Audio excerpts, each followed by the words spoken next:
Topic 3, Lesson 1, Earth's Interior. Our guiding questions are: how do geologists study Earth's layered interior?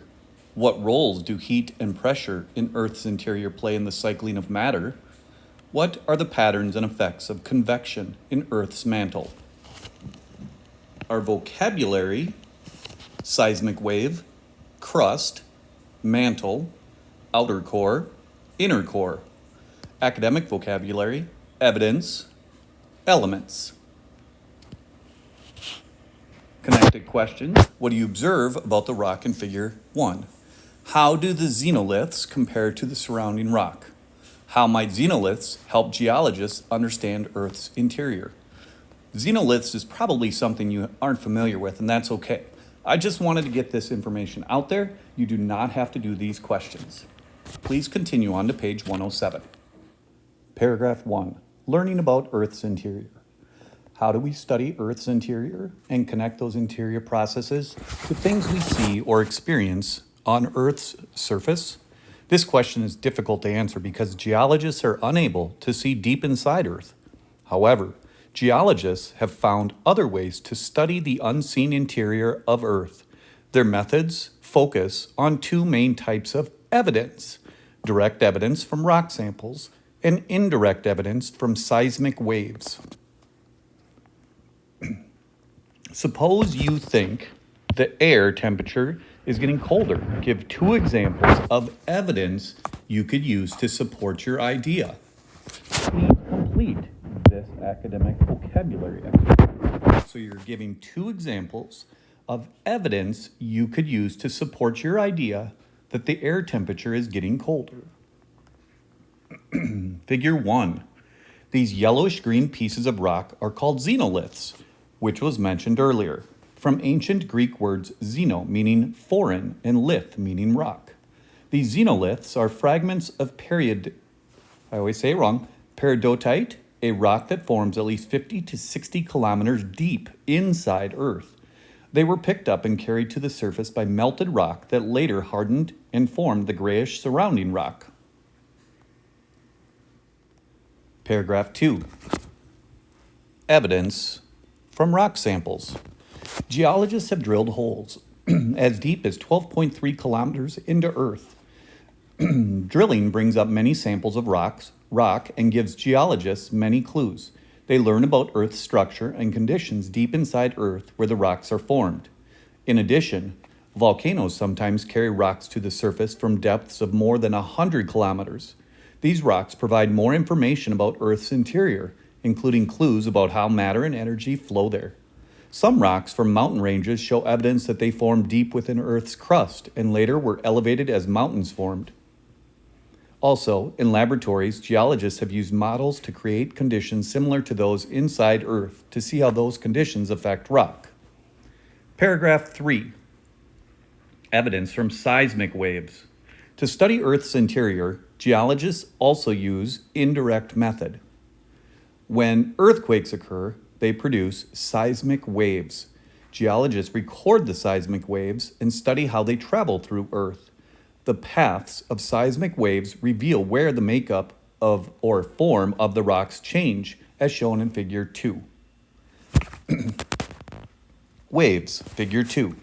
Earthquakes produce different types of seismic waves that travel through Earth. The speed of these waves and the paths they take give geologists clues about the structure of the planet's interior. Make observations. Compare and contrast the paths the P waves and S waves take through Earth. How do you think this information helps scientists understand Earth's core? So in this picture, you can see the black arrows are the P waves, and they travel through solids and liquids. S waves, the yellow lines or arrows, only travel through solids. So if you pay attention and look, you can see that if the yellow only goes through solid, that tells us that by looking at this, the yellows all stop right there. That right here must be not solid. Please continue on. Paragraph 4, Earth's layers. After many years of research, scientists today know that Earth's interior is made up of three main layers: crust, mantle, and core. These layers vary greatly in thickness, composition, temperature, and pressure. Paragraph 5. Pressure results from a force pressing on an area. Within Earth's interior, the mass of rock that is pressing down from above causes an increase in pressure on the rocks below. The deeper inside Earth's interior, the greater the pressure becomes. Pressure inside Earth increases much like water pressure in a swimming pool increases as you dive down deeper, as in Figure 3. So let's take a look at Figure 3. That's the picture. So if I read this, it says, the deeper that the swimmer goes, the greater the pressure on the swimmer from the surrounding water.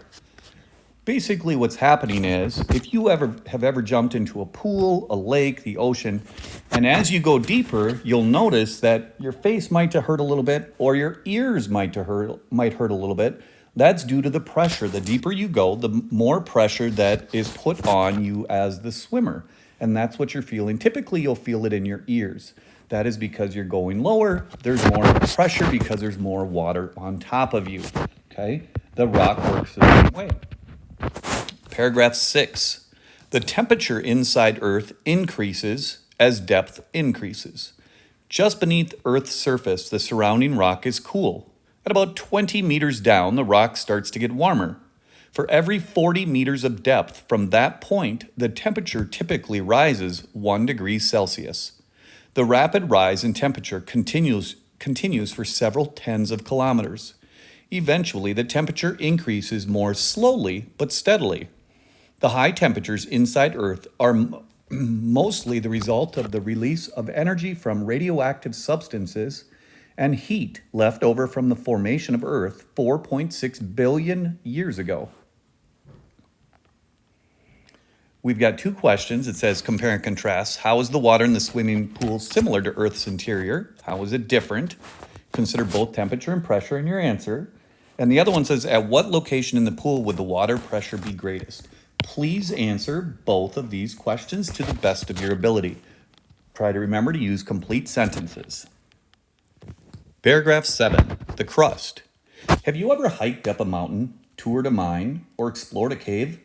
During each of these activities, people interact with Earth's crust, the rock that forms Earth's outer layer.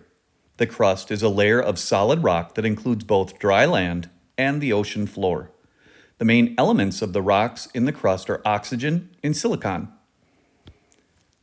Paragraph 8. The crust is much thinner than the layers beneath it. In most places, the crust is between 5 and 40 kilometers thick. It is thickest under high mountains, where it can be as thick as 80 kilometers, and it is thinnest beneath the ocean floor. There are two types of crust: oceanic crust and continental crust. Paragraph 9. The crust that lies beneath the ocean is called oceanic crust. The composition of all oceanic crust is nearly the same. Its overall composition is much like basalt, with small amounts of ocean sediment on top. Basalt is a dark, fine-grained rock. Continental crust forms the continents. It contains many types of rocks, but overall the composition of continental crust is much like granite. Granite is a rock that usually is a light color and has coarse grains. Academic vocabulary, it says, oxygen and silicon are two of the chemical elements that make up the crust. Elements can also refer to the smallest or most basic parts of something, such as machine. Describe the elements of something, such as parts of a machine, that you use today. Please answer this question.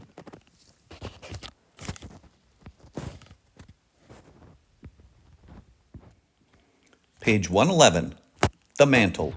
Paragraph 11. Directly below the crust, the rock in Earth's interior changes. Rock here contains more magnesium and iron than does the rock above it. The rock below the crust is the solid material of the mantle, a layer of hot rock. Overall, the mantle is nearly 3,000 kilometers thick. Paragraph 12. The uppermost part of the mantle is brittle rock, like the rock of the crust. Both the crust and the uppermost part of the mantle are strong, hard, and rigid. Geologists often group the crust and the uppermost mantle into a single layer called the lithosphere, as shown in Figure 4.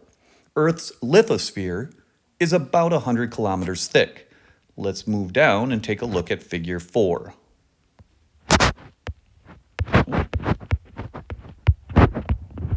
Figure 4. The crust and uppermost mantle make up the rigid lithosphere. The lithosphere rests on the softer material of the asthenosphere. Translate information. Use a diagram to identify the layers and contrast how rigid they are. So we've got our top layer, which the uppermost mantle, and that makes the lithosphere rests on the softer material of the asthenosphere. Okay, you don't have to figure this out right now. We're going to take some more time and go through this a little bit more in depth, and hopefully it'll make a little bit more sense.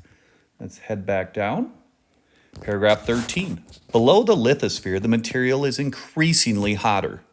As a result, the part of the mantle just beneath the lithosphere is less rigid than the lithosphere itself. Over thousands of years, this part of the mantle may bend, may bend like a metal spoon, but it is still solid. This solid yet bendable layer is called the asthenosphere. Paragraph 14. Beneath the asthenosphere is the lower mantle, which is hot, rigid, and under intense pressure. The lower mantle extends down to Earth's core. The math toolbox. Right now, you do not have to fill this out. Paragraph 15, the core. Below the mantle is Earth's dense core. Earth's core occupies the center of the planet. It consists of two parts, a liquid outer core and a solid inner core. The outer core is 2,260 kilometers thick. The inner core is a solid ball with a radius of about 1,220 kilometers.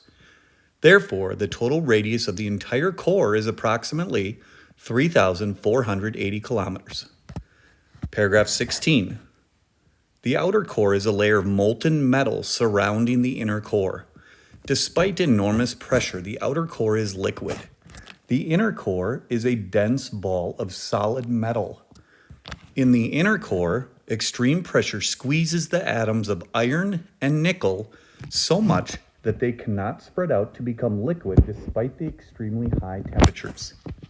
Paragraph 17. Currently, most evidence suggests that both parts of the core are mostly made of iron and nickel.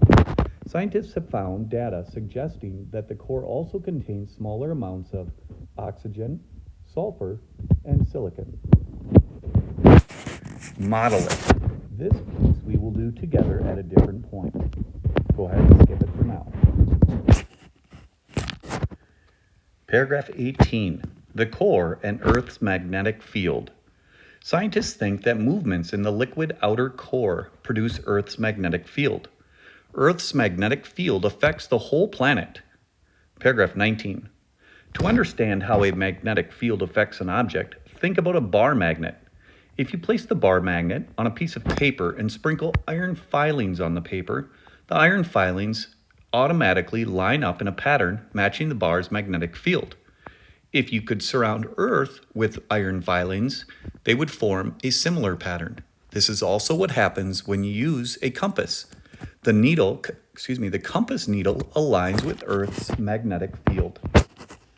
The reading check is, identify evidence. How can iron filings provide evidence that a bar magnet has a magnetic field? Go ahead and answer this question. Pause if you need to. Page 114, paragraph 20. Movement in Earth's mantle. Recall that Earth's mantle and core are extremely hot. Heat is a form of energy that flows.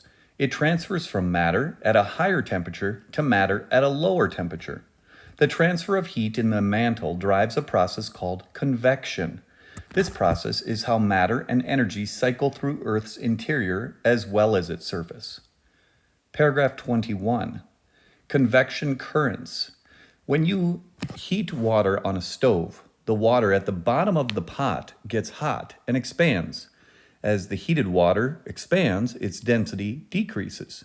Less dense fluids flow up through denser fluids. Paragraph 22. The warm, less dense water moves upward and floats over the cooler, dense water. Near the surface, the warm water cools, becoming denser again. It sinks back down to the bottom of the pot. Here, the water heats and rises again. The flows shown in Figure 6 that transfer heat within matter are called convection currents. Heating and cooling of matter, changes in matter's density, and the force of gravity combine and set convection currents in motion. Without heat, convection currents eventually stop. Figure 6 over here says hot springs are common in Yellowstone National Park. Here, melted snow and rainwater seep far below the crust into the mantle, where a shallow magma chamber heats the rock of Earth's crust. The rock heats the water to more than 200 degrees Celsius and puts it under very high pressure. This superheated groundwater rises to the surface and forms pools of hot water. You can see here where that heated water right here rises up through and gets to the top, and then when it gets to the top it cools off again, and when it cools off it becomes more dense, so then it goes back down again. Paragraph 23. Convection currents in Earth. Heat from the core and from the mantle itself drives convection currents. These currents carry hot, solid rock of the mantle outward and cooled, solid rock inward in a never-ending cycle. Paragraph 24. As the oceanic lithosphere cools and sinks, it drives a pattern of mantle convection. The cold lithosphere moves down into the mantle, where it is heated. An upward return flow of hot rock completes the cycle, as shown in Figure 7. Over and over, the cycle of sinking and rising takes place. One full cycle takes millions of years. Convection currents are involved in the production of new rock at Earth's surface. There are also convection currents in the outer core. Figure 7 says, complete the model by drawing the missing convection currents. Then complete the figure labels by using the terms in the box. You actually don't have to do this. We're going to do this together later. You've now reached the end. Please close your book and flip it so the back cover is facing up.